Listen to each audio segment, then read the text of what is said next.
Здравствуйте! В эфире новости на телеканале АТВ. Главные новости на сегодня. Израсходовали электричество как за целый год. Траурный день в памяти о жертвах депортаций. Борьба с курением в общественных местах.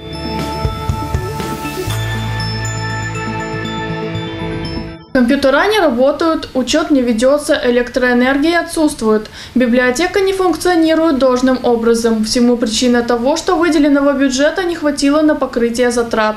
Как же будет найден выход из такой ситуации? Смотрите в нашем сюжете. Перерасходовали средства за электричество и теперь вынуждены сидеть в темноте. Речь идет о сотрудниках районного дома культуры, которые попросили поставщика электроэнергии с 1 июля отключить их от сети из-за отсутствия финансовых средств. Они утверждают, что на обеспечение районного дома культуры и библиотеки был выделен бюджет в 46 тысяч лей, который был израсходован в первые 6 месяцев. Есть проблема до раста есть. В настоящий момент мы не располагаем финансовыми средствами, чтобы оплатить электроэнергию, потому что все деньги были израсходованы в первой половине года. Надеемся вскоре решить эту проблему.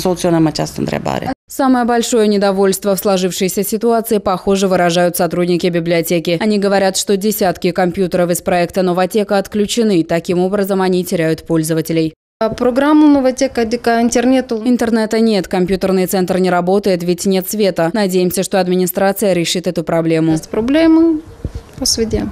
В таких условиях библиотекари не имеют доступа к компьютерной базе данных, а часть электронных анкет читателей не может быть заполнена. Это создает огромные проблемы, так как мы не можем вводить данные о читателях, не можем найти определенные книги или информацию. Есть дата. В бухгалтерии районного управления культуры утверждают, что здание не было отключено от сети и что электроэнергия отсутствует по причине проведения профилактических работ. Также журналистам объяснили, что затраты на электричество возросли по целому ряду причин. В настоящий момент свет не отключен в Доме культуры, просто проводятся профилактические работы в целях достижения общего знаменателя между Домом культуры и библиотекой. Думаю, придется устанавливать отдельный счетчик, и все будет хорошо. Начальник районного управления культуры, молодежи и спорта Тудор Гараба утверждает, что вина за произошедшее лежит на сотрудниках библиотеки. Возможно, были подключены электрические обогреватели, а мы прекрасно знаем, что они бывают стандартными, а бывают и такие, которые приводят к огромным затратам. Дефекты в системе отопления привели к охлаждению помещений. В читальном зале и в библиотеке были нормальные условия, но, возможно, сотрудники позволили себе некую роскошь, которая вылилась в перерасход средств. Представители районного управления культуры утверждают, что затраты на электроэнергию будут увеличены на 20 тысяч лей до конца текущего года.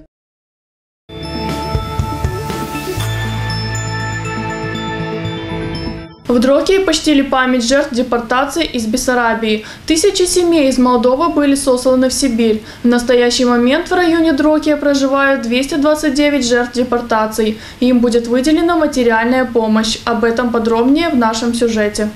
Исполнилось 67 лет с тех пор, как прошла самая массовая волна сталинских депортаций из Бессарабии. Бывшие депортированные и их близкие, а также местные власти Дрогии почтили память жертв депортации времен коммунистического режима 1949 года. Во всей стране сегодня чтят память жертв второй волны массовых сталинских депортаций. Я уже говорила ранее и повторюсь, что это долг тех, кто живет в настоящее время, и наших потомков знать историю нашего народа. Согласно официальным данным, 6 июля 1949 года 11 293 семьи из Молдовы были сосланы в Сибирь, то есть более 35 тысяч человек. У памятника жертвам режима была организована поминальная служба и возложены цветы.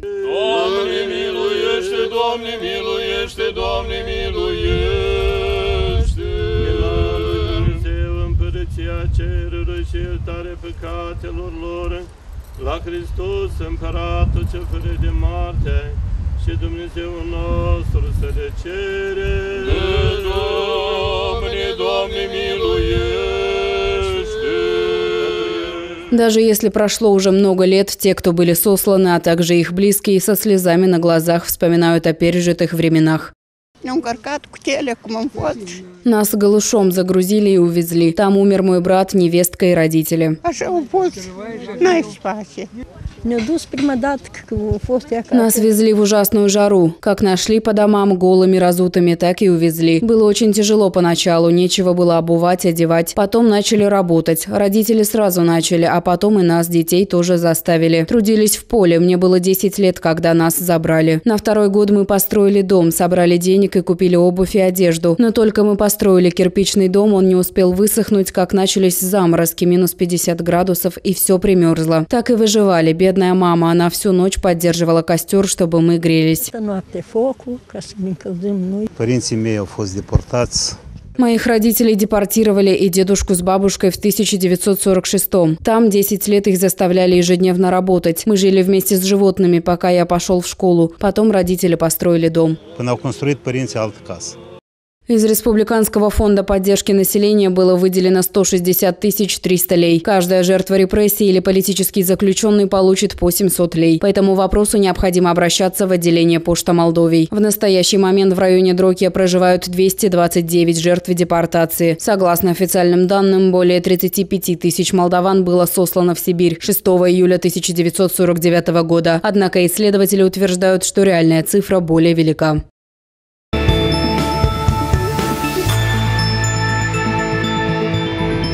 7 июля в городе Волгодонск состоится запуск самых больших в мире воздушных шаров, которые войдут в Книгу рекордов Гиннесса. Мероприятие проводится по инициативе Союза дружбы России и Молдовы. Установка нового мирового рекорда Гиннесса состоится в виде масштабного флешмоба одновременного запуска 4000 воздушных шаров, предварительно выстроенных в форме российского и молдавского флагов.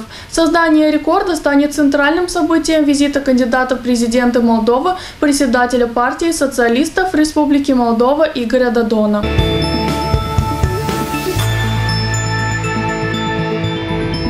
Представитель турецкого посольства попал в больницу с многочисленными травмами в результате аварии. Он был за рулем автомобиля. Легкие ранения получил и пассажир автомобиля, также гражданин Турции. По данным патрульной полиции, ДТП произошло накануне днем на трассе Батыр-Кириеште в Каушанском районе. Предполагается, водитель превысил скорость и не справился с управлением на покрытой щебнем дороге. В результате автомобиль съехал с шоссе и перевернулся.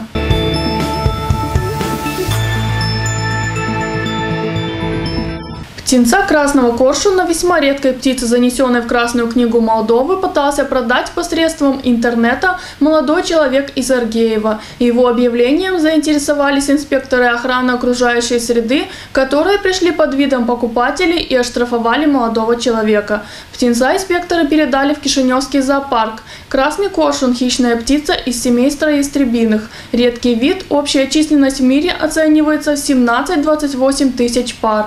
Птица охраняется различными национальными и международными соглашениями.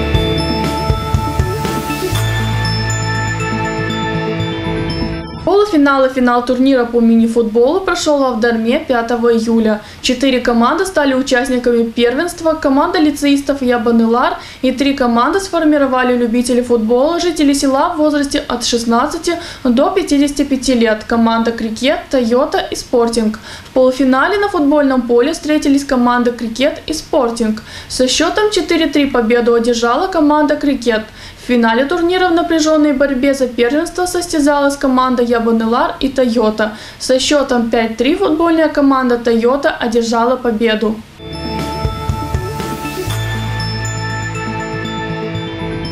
Человечество курит с незапамятных времен. Если раньше люди не осознавали негативного влияния табака на человеческий организм, то теперь это знает каждый. Несмотря на это, курить начинают все раньше.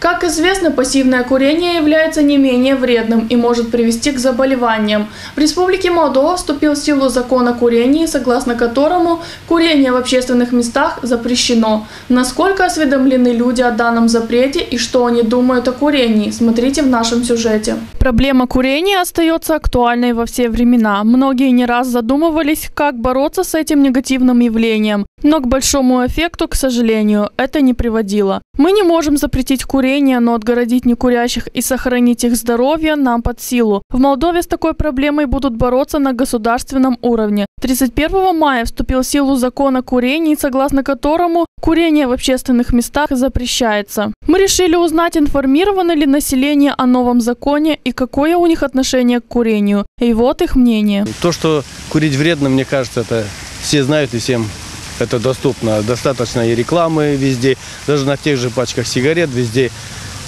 написано, кажется, даже не на одном языке, на государственном и на русском языке написано, что курение опасно для здоровья. Ну, это очень хорошо отразится на здоровье, это нормально отразится, но не думаю, что это будет, как сказать, проблемой для курильщиков. Они смогут курить это в других местах, но не в общественных.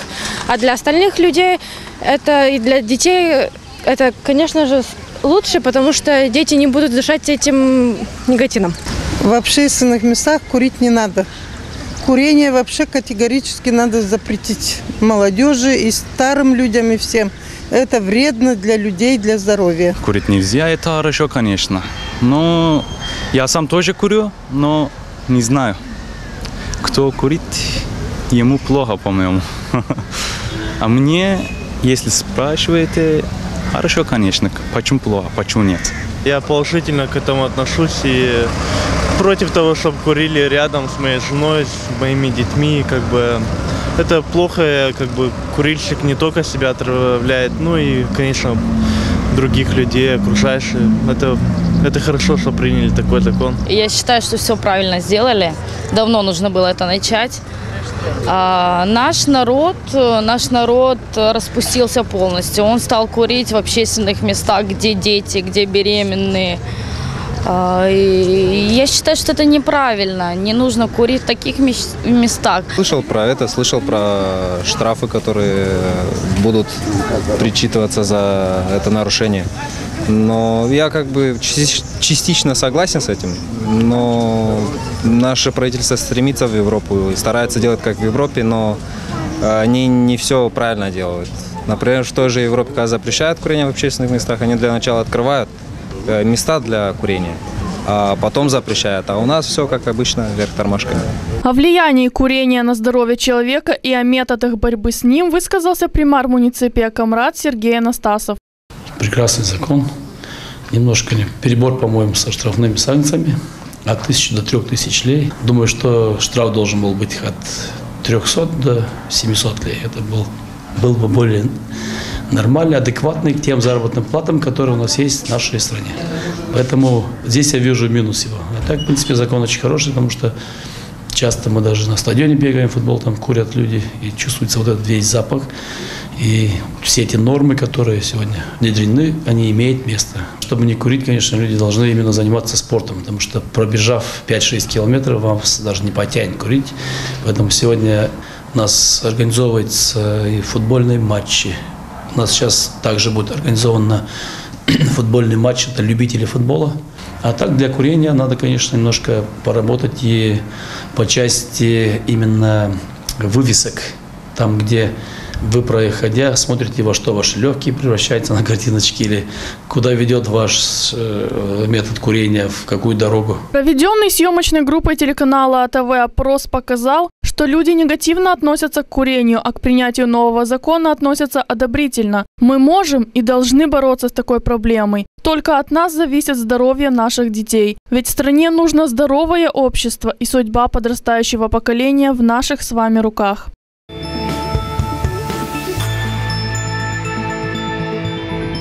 Это были все новости на сегодня. В студии работала Елена Челак. Больше о наших новостях вы можете узнать на нашем новостном сайте atv.nd. До встречи в эфире.